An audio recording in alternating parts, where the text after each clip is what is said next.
Boys and girls, ladies and gents, it's time.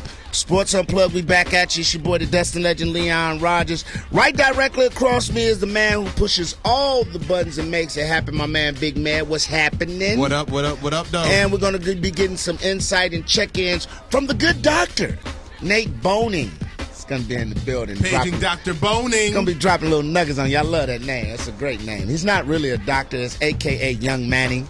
But he's got the coolest name ever. I couldn't have had that name in high school. I'd have been in the principal's office every day. Man, let's kick this thing off, man. All right, man, let's kick it right off. Let's get right to it. Sports Unplugged, you already know. Thursday night, the Chicago Bears took on the Green Bay Packers. Don't like patting myself on the back because I tend to hurt my elbow when doing so, but I'm going to today. I sat up here and I told Ahmed and I told my good friend Cameron that I wasn't a believer just yet. I mean, I'm a Bears fan. I love my home team. But I knew playing a pissed-off Green Bay team and doing a little bit too much talking before the game started was going to be the demise of the Chicago Bears, and it was. They got thrashed. Say what you want to. They got thrashed. And the GOAT, the butt of the jokes, the guy you want to put it all on is number 6, Jay Cutler. Well, I say this to you, you fair weather Chicago fans. Just last week, you were ranting and raving about this new offense, how great it was, and how everything is going to be all roses and lovely. And I told you, it was the Indianapolis Colts. It was the Indianapolis Colts. You're supposed to beat them like you did. But nobody wanted to listen. And subsequently, they got exposed. I want to hear what you got to say, man. 23-10. And shout out to the Bears defense who kept them into the game till late in the third quarter, early in the fourth, when Aaron Rodgers finally got it clicking and had a passing score. But if you'd have told me that the Bears defense kept Aaron Rodgers and that offense scoreless for almost 3 quarters, well, basically for 3 quarters, I would tell you the Bears got a victory. The only other touchdown before that was a fake field goal, which special teams coach needs to be shot in the foot with a rubber band. You don't let that happen in a big rivalry game like that. You done? But once again, okay, Jay Cutler, right? He's getting clowned. Right. Oh, he makes bad decisions. Okay. He holds the ball too long. All right. He's terrible. Okay. Not to mention Brandon Marshall missed a wide open touchdown in the end zone. Right. Not to mention Jay Cutler was sacked how many times that game? That'd be 7. In the last 43 games, Jay Cutler has been sacked over 100-something odd times. Do the math, that almost averages out to 3 or 4 sacks per game. And if that ain't the icing on the cake for me, when he cusses out his lineman for getting his ass handed to him all game, everybody's down on him. But when Tom Brady does it, when Aaron Rodgers does it, when Aaron Rodgers off did it on James Jones. People thought it was great. He checked. Like he told, I know he told James Jones, you'll be playing in the CFL next year. Drop another pass. Don't come back to the ball. But Jay Cutler gets in Jamarcus Webb's ear. He's being a prima donna. He's being, come on, man. Well, I think what some of the people were saying when it came to that, they were saying that James Jones made a mental error. He did.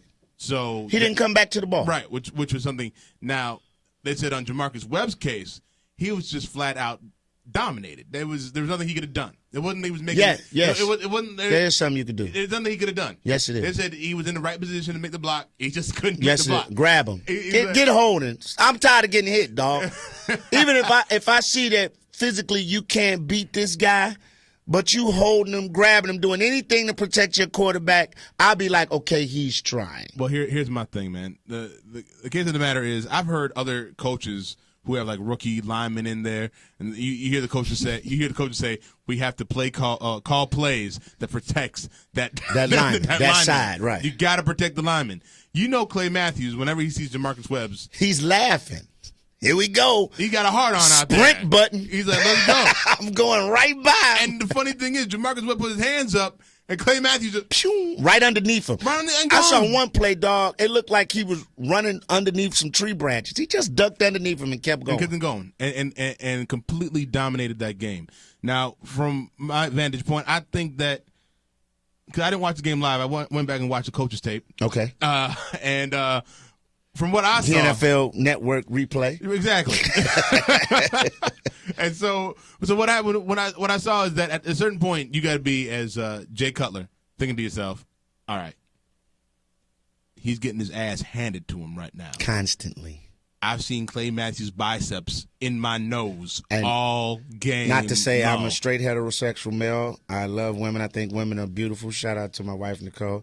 But Clay Matthews got some guns. I was rather impressed when he did the discount double check, the Clay Matthews version. Right. I was like, my goodness, look at Thor. Right. And so no Frank Ocean.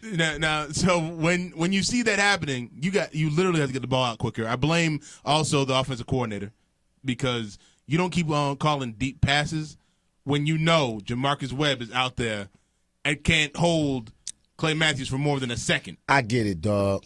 I get it. Okay, I'm just maybe saying, let's roll the pocket. Let's roll the pocket. Roll the pocket away from. That's from play Matthews. calling. But I hate the fact, and I'm not a Jay Cutler apologist. Do Jay have some things he needs to work on before he can be considered an elite quarterback? Yeah. Yes. But to see the man get killed like he gets killed, and his offensive line stinks. Let's just be honest. There's no bones about it. His offensive line is terrible.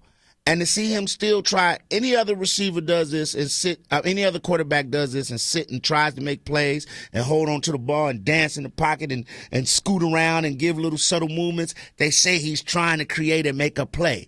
Jay tries to do it to let his guys get open, and he's holding the ball too long. Like, look, man, at the end of the day, he's a quarterback. He wants to throw the ball. I'm not mad at him. I wish he'd take off and run a little more. Maybe he'd slow up that rush if they thought he had the threat of running. Right. Because even Tom Brady, as slow as he is, will tuck it if he sees a lane, get 5 yards, slide down, no problem. On the interceptions he threw, the deep pass to Brandon Marshall in double coverage was a terrible pass. Okay? The one play by Tramon Williams was just a hell of a defensive play. Right. The guy wasn't even in the screen, and he just came diving in like a dolphin and picked it. But on a couple of those plays, Bennett has got to come back to the ball. The receiver has got to fight for the ball, and he didn't. And when you know your quarterback is running for his life, you got to help him.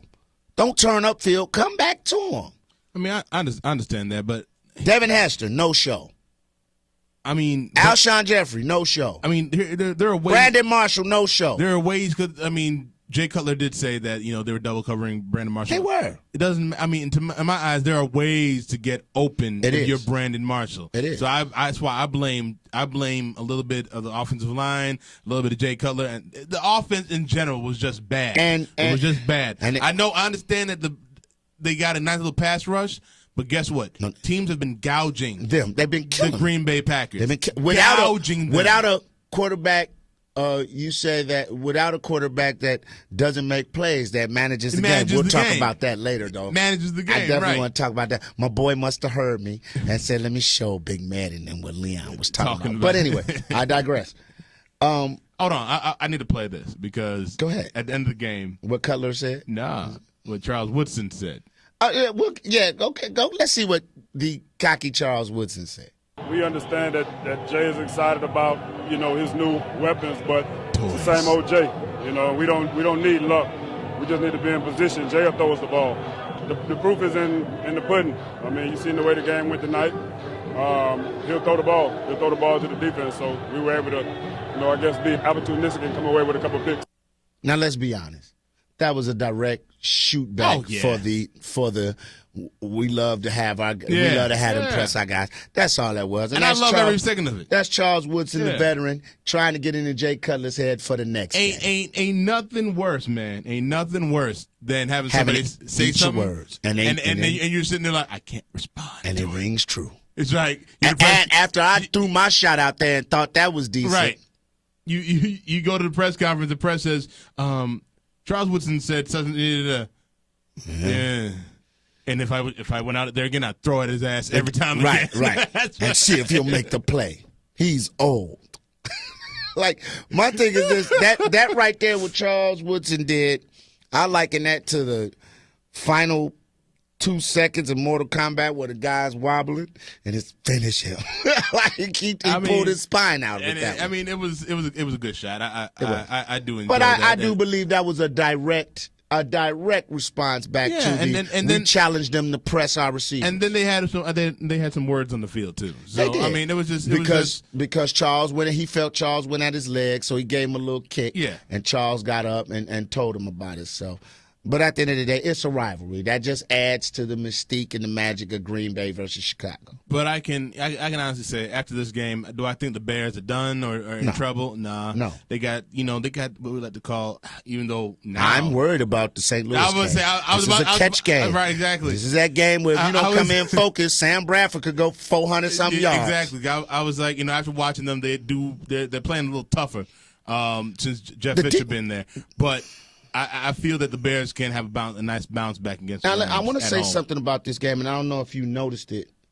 Late in that game, was I crazy? It was Lance Briggs playing in the middle. No, he actually wasn't. I did. You told me that, and when I went back and I looked at the coach's tape. No, matter of fact, you didn't see about a couple of plays playing in the middle, and Urlacher was on the weak side, and Roach was on the strong side. No, I did not. Might have to check that tape, dog. I know 55 from 54. I know. One's black, one's white. Yeah, one leaves cars on the expressway, the other one picks up his baby at Toble. Exactly. But I was like, did they just switch it up a little bit? I'm not. I don't. I remember I was looking for it, and I didn't see that. They might have been in different positions, like shifted. Right, shifted. But I think it was still the same old. All right, man. Well, like I say, hopefully the Bears will bounce back. But all you fair-weather Chicago fans, keep believing in Jay and the offense. You got excited with Indianapolis. But like a man said, and I thought about it, they put up all their points after Dwight Freeney went down. Yep. And Indianapolis had no pass rush. Yep. We're not worried about Robert Mathis. Green Bay has 4 or 5 guys that can rush the pass. And not everybody didn't have pass rushers like that. But you face a nice, decent little pass rusher next week and Mr. Long. Yeah. So we'll see, man. Bears should bounce back. Coming back, we're going to get in a little college football over the weekend. You had some big games. Michigan State against Notre Dame. Of course, the SEC continues to roll, the best conference in football. We'll talk about it all next right here on Sports Unplugged, brought to you by Wingstop. Yeah. Coming to you live from